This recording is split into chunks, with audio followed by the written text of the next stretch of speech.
Hello and welcome to Storytime with Mr. Ryan. On July 28, 1914, war officially broke out in Europe. Then known as the Great War or the War to End All Wars, World War I broke out after the assassination death of Archduke Franz Ferdinand, heir presumptive to the Austro-Hungarian Empire. But today we learn about Woodrow Wilson, who was President of the United States during this period. And while the U.S.'s policy was to remain officially neutral for a great deal of the war, eventually we did enter, and it did have some effect on the turning of the tide. So today we read Woodrow Wilson by M.J. York, and we take a look inside the life and presidency of Woodrow Wilson. Let's hop on into Chapter 1, Declaring War. It was April 2nd, 1917. President Woodrow Wilson had to give a speech. World War I was raging in Europe.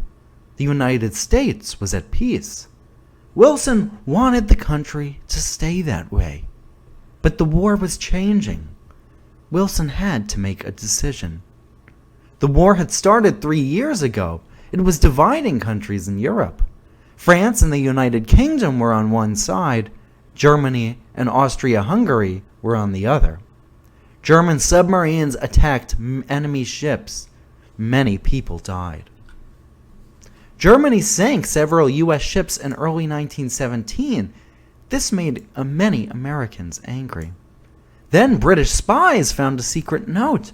Germany wanted Mexico to fight against the United States.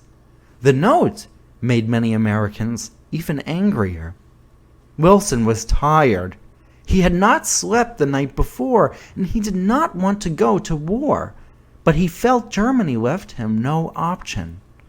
Wilson went to the U.S. Congress. The president cannot declare war by himself. Only Congress can. Wilson stood before Congress. The room was full of people. He spoke about the war. He said German attacks were a war against everyone. Wilson asked Congress to declare war against Germany. He wanted the world to be, quote, safe for democracy. Wilson was known for his speeches. His speech convinced Congress. The country entered the war 4 days later. Wilson wanted to stay at peace, but now he wanted to win the war. After the war, he would help make peace again. Chapter 2, Witness to War. Thomas Woodrow Wilson was born on December 28, 1856. His family lived in Staunton, Virginia. He had 2 sisters and 1 brother. Everyone called him Tommy. His family moved to Georgia. In 1861, the U.S. Civil War began. Tommy's father was a minister. He also worked for the army. Tommy's mother was a nurse. One of Tommy's earliest memories was seeing wounded soldiers. His mother nursed them back to health. He would never forget how terrible war was. Education was important to the Wilsons, but Tommy faced challenges. He had poor eyesight, and he also might have had dyslexia. Tommy could not read until he was 10, but his father taught him religion at home. He taught Tommy history, too. Tommy also liked to play baseball. At age 16, Tommy went away to school. He studied many subjects.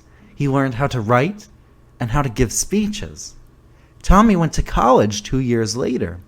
He went to Princeton University in New Jersey. He made many friends there. He liked to debate. Tommy graduated in 1879. Then he went to law school. Tommy became a lawyer. He worked briefly in Atlanta, Georgia, but he was bored and lonely. He had few friends, and he wanted romance. Professor and President Wilson. In 1883, Wilson met a woman in church. Her name was Ellen Axon. It was love at first sight. They went on picnics, they talked about books. They got married on June 24, 1885. By 1889, they had 3 daughters. Wilson went back to school during this time. He no longer wanted to be a lawyer. He wanted to be a professor instead. He studied history and government. He finished school. He also taught at 2 colleges. Then Princeton University offered him a job. It was his dream to return to Princeton. So the family moved to New Jersey in 1890. He was a popular teacher. People came to hear his speeches and lessons. He wrote books and many articles. In 1902, Princeton needed a new president. The university board picked Wilson. Wilson changed how classes were taught. He had new buildings built. He gave speeches around the country. Wilson was becoming famous. The Democratic Party liked Wilson. New Jersey party leaders wanted him to lead the state. They wanted him to be governor. They picked him to run in September 1910. That fall, he gave many speeches. He won over the hearts of voters. Wilson was elected governor on November 8th. Wilson found out leaders in New Jersey were dishonest. Government officials took money to do favors. They were paid to pass laws for people. Wilson promised to stop this. He passed laws to change the state government. Democratic leaders noticed him. They wanted him to run for president. 3 people ran for president in 1912. Wilson ran as the Democrat. William Howard Taft ran as the Republican. He was the current president. And Theodore Roosevelt ran as a third party. Wilson won. He took office on March 4th, 1913.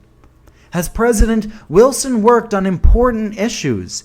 He changed tax laws. He made new rules for businesses. Wilson gave speeches to explain his ideas. He was the first president to hold press conferences. Journalists could ask him questions at the conferences. He spoke in front of Congress, too. Earlier presidents did not make speeches there. Wilson's term was going well, but soon everything would change. World at war. On July 28, 1914, war broke out.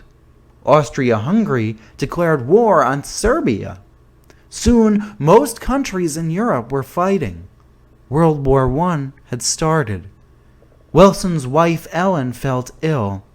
She died on August 6, 1914. Wilson was sad, but he had to continue leading the country.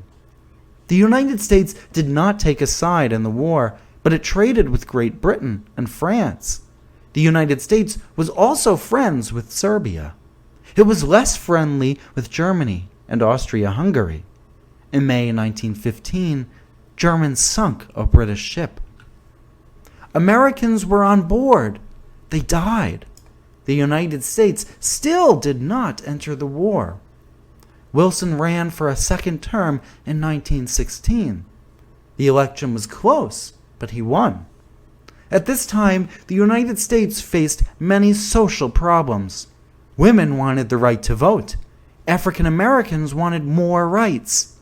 Wilson did little to help. He was against women voting, but later he supported it. Women got the right to vote in 1920. Peace ended after Wilson's speech to Congress. The U.S. military was small.